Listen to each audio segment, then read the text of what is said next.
Il y a à peine 5 ans, si vous achetiez un véhicule motorisé, vous en étiez le propriétaire incontesté. Vous possédiez la clé physique, déteniez le titre de propriété légale et jouissiez d'une relation directe et mécanique entre votre pied sur la pédale et la route ouverte devant vous. À cette époque, vous conserviez le droit de réparer votre propre véhicule, d'en modifier les composants à votre guise, ou de le conduire à travers la vaste étendue de ce pays sans jamais avoir besoin de demander la permission à une énorme entreprise ou à une agence de régulation gouvernementale. Cependant, à partir des véhicules qui sortent actuellement des chaînes de montage modernes, cette relation fondamentale de propriété est en train d'être rompue de manière permanente et systématique. Cette transformation n'est pas dictée par les forces naturelles du marché, ni le résultat d'une préférence des consommateurs.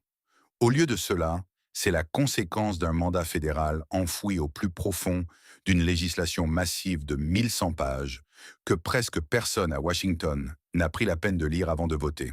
Aujourd'hui, nous menons un audit médico-légal complet de la loi sur le coupe-circuit, un mandat que le Congrès a récemment voté de maintenir en vigueur.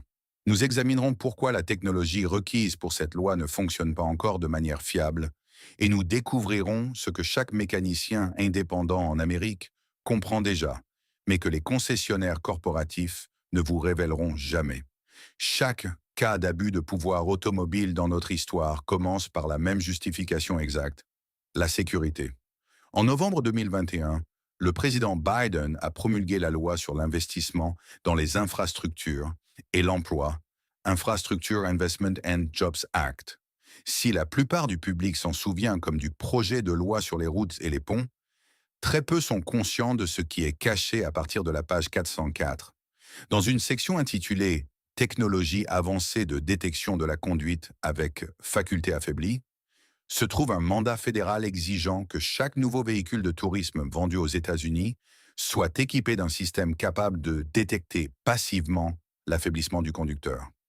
Selon le langage juridique, ce système doit être capable de prévenir ou de limiter le fonctionnement du véhicule motorisé s'il détecte qu'un conducteur est affaibli. Il ne s'agit pas d'un alcotest traditionnel où l'on souffle dans un tube, ni de l'intervention d'un policier. Au lieu de cela, un processeur informatique à l'intérieur de votre propre véhicule décidera si vous êtes apte ou non à conduire. Si cet ordinateur détermine que vous êtes inapte, votre voiture cesse simplement de fonctionner, vous immobilisant de fait. Il y a un détail crucial que le public ignore. L'agence chargée de rédiger les réglementations techniques, proprement dites, la National Highway Traffic Safety Administration, NHTSA, a déjà dépassé sa date limite initiale de mise en œuvre. La raison de ce retard est simple. La technologie ne fonctionne pas de manière suffisamment fiable pour être rendue obligatoire à l'échelle nationale. Dans son propre rapport de 2024 au Congrès, la NHTSA a admis qu'elle ne pouvait pas encore développer un système qui distingue précisément un conducteur réellement ivre de quelqu'un qui est simplement fatigué, souffre d'un épisode diabétique ou porte simplement des lunettes de soleil polarisées qui interfèrent avec les capteurs optiques. Bien que le délai technique ait été dépassé, la loi elle-même reste fermement en place. En janvier 2026, le représentant Thomas Massie du Kentucky a présenté un amendement législatif visant à bloquer le financement fédéral de ce mandat spécifique.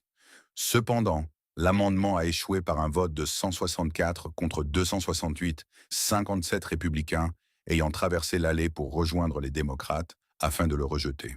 Par conséquent, la loi sur l'interdiction des coupes-circuits dans les voitures reste bloquée en commission. Il ne s'agit plus d'une menace future hypothétique. Le cadre juridique est en place et la seule question restante est de savoir quand les règles techniques finales seront officiellement rédigées. De quoi cette technologie a-t-elle réellement besoin pour fonctionner? Bien que le terme coupe-circuit semble relativement simple, l'ingénierie requise pour le faciliter est incroyablement complexe. Pour détecter passivement l'altération, sans aucune action consciente du conducteur, un véhicule doit être équipé d'une série d'outils de surveillance. Cela inclut des caméras infrarouges conçues pour surveiller les mouvements oculaires et les fréquences de clignotement, des capteurs tactiles biométriques intégrés au volant pour suivre les données physiologiques et des systèmes d'air de cabine capables d'analyser la chimie de l'haleine du conducteur. Un processeur central doit ensuite interpréter toutes ces données par rapport à une base de référence comportementale préétablie en temps réel. Si une seule entrée bug ou interprète mal les données, le système signalera le conducteur comme altéré. Actuellement, il n'existe aucun protocole fédéral ni exigence légale pour annuler un faux positif. La loi n'inclut pas de plan de secours, et la NHTSA n'en a pas rédigé. Si l'ordinateur fait une erreur, vous êtes simplement exclu de votre propre propriété. Une étude de 2024 menée par l'Agence suédoise des transports sur les systèmes de surveillance des conducteurs de Volvo a révélé que 15% de toutes les alertes d'altération étaient fausses. C'est une alerte sur 6. Si vous appliquez ce taux d'erreur à l'ensemble du parc automobile américain, vous êtes face à une catastrophe automatisée, sans supervision humaine et sans recours légal pour le conducteur. La défaillance de la technologie est en fait la partie la moins importante de cette histoire. L'histoire beaucoup plus vaste concerne ceux qui en bénéficieront lorsque ce mandat prendra pleinement effet, car ce n'est certainement pas le consommateur. En 2024, le prix moyen d'une transaction de véhicule neuf a dépassé la barre des 48 000 $, tandis que les défauts de paiement de prêts automobiles ont commencé à grimper vers des niveaux jamais vus depuis la crise financière de 2008.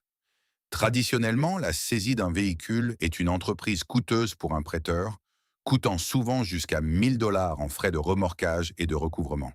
Cependant, si chaque nouvelle voiture est équipée d'un système fédéral obligatoire, capable d'empêcher le fonctionnement du véhicule motorisé, un prêteur pourrait immobiliser un pick-up dans le Montana rural depuis un bureau d'entreprise à Manhattan sans jamais envoyer une seule personne sur place.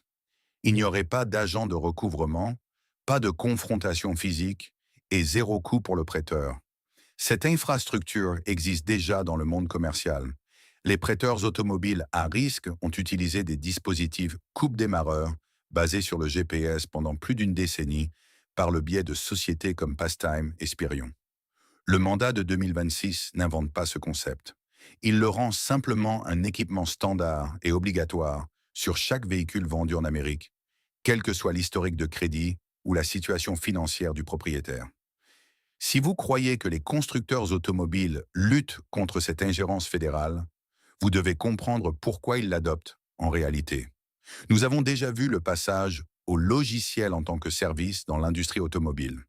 BMW a déjà tenté de facturer aux clients 18 $ par mois juste pour déverrouiller des sièges chauffants déjà physiquement installés dans la voiture.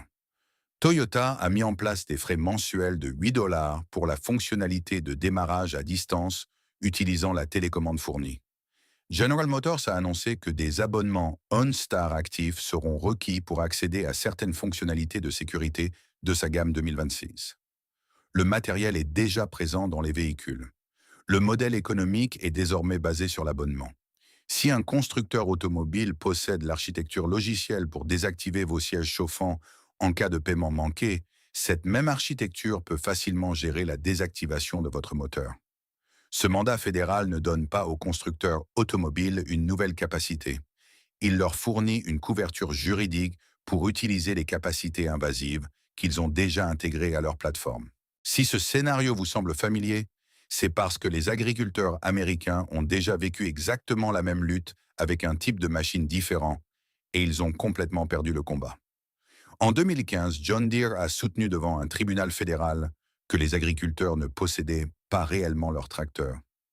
Parce que les moteurs fonctionnaient avec des logiciels propriétaires et protégés par le droit d'auteur, John Deere a affirmé que l'agriculteur n'avait acheté qu'une licence temporaire pour utiliser la machine. Cela signifiait qu'une défaillance logicielle au milieu d'une récolte ne pouvait être réparée par un mécanicien local ou un outil de réinitialisation de seconde monte. Au lieu de cela, l'agriculteur était contraint d'attendre des jours un technicien certifié, John Deere, facturant 200 $ de l'heure pendant que son grain pourrissait dans le champ. Un agriculteur de blé du Montana a témoigné avoir perdu 80 000 $ lors d'une seule récolte parce que sa moissonneuse-batteuse s'était bloquée dans une boucle de diagnostic lors d'une mise à jour logicielle au plus fort de la saison. La réponse officielle de John Deere fut que l'agriculteur aurait dû planifier la mise à jour pendant la basse saison. C'est exactement le même modèle économique qui arrive maintenant dans votre allée personnelle. Il y a un facteur spécifique qui rend cette tendance incroyablement difficile à inverser. la mort du droit à la réparation. Chaque nouveau véhicule construit autour de la surveillance biométrique est conçu avec une unité de commande moteur, ECU, cryptée qui ne peut être contournée sans déclencher une cascade de panne. Si vous coupiez le fil de la caméra de l'habitacle, l'ordinateur détecterait un circuit ouvert, ferait passer le véhicule en mode dégradé et refuserait de démarrer. Vous ne pouvez pas simplement réinitialiser ces systèmes avec un scanner de seconde monde standard, car les constructeurs automobiles utilisent désormais des protocoles de diagnostic propriétaires auxquels seuls leurs concessionnaires agréés et sous licence peuvent accéder. Le mécanicien indépendant qui réparait traditionnellement votre voiture pour une fraction du coût du concessionnaire est structurellement éliminé du marché. Cela nous amène à la seule réponse pratique dont disposent les consommateurs à l'heure actuelle. Cessez d'adhérer au nouveau système. Un changement significatif est déjà en cours, car les acheteurs informés se tournent vers ce qu'on appelle la prime du véhicule analogique.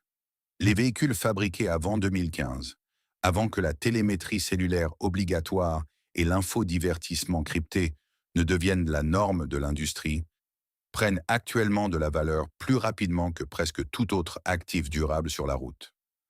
Considérez ce qu'un véhicule prénumérique représente réellement en termes de liberté. Il dispose d'un boîtier papillon mécanique avec un câble physique que vous pouvez voir et toucher. Il a un levier de vitesse qui est physiquement et mécaniquement connecté à la transmission. Il utilise une unité de commande moteur sans modem cellulaire et sans voix pour les mises à jour en direct depuis un siège social d'entreprise. Il possède un port de diagnostic qui communique avec n'importe quel scanner à 50 $ que vous pouvez acheter dans un magasin de pièces automobiles. Ce ne sont pas simplement des préférences nostalgiques pour une époque révolue, ce sont les spécifications techniques d'une machine que vous possédez et contrôlez réellement. L'âge d'or de l'automobile ne s'est pas terminé parce que les voitures sont devenues trop chères. Il s'est terminé lorsque la voiture a cessé d'être votre propriété privée pour devenir un simple point d'accès à la plateforme corporative de quelqu'un d'autre. Achetez ancien et réparez ce que vous avez. La clé à molette dans votre main n'est plus seulement un outil de réparation. C'est le dernier symbole pratique de la véritable propriété qui reste sur le marché automobile américain. Si cette analyse a changé la façon dont vous voyez la technologie dans votre garage, veuillez vous abonner à notre chaîne et aimer cette vidéo. Nous nous engageons à déceler le transfert systématique de propriété des individus vers les institutions massives en examinant une industrie à la fois. Nous examinons l'histoire et les manœuvres juridiques qu'ils ont essayé d'enterrer. Rejoignez-nous dans notre lutte pour préserver le futur de la propriété personnelle. Le prochain chapitre de cette enquête est plus proche de votre vie quotidienne que vous ne le pensez, et la prochaine chambre forte d'information sera bientôt ouverte.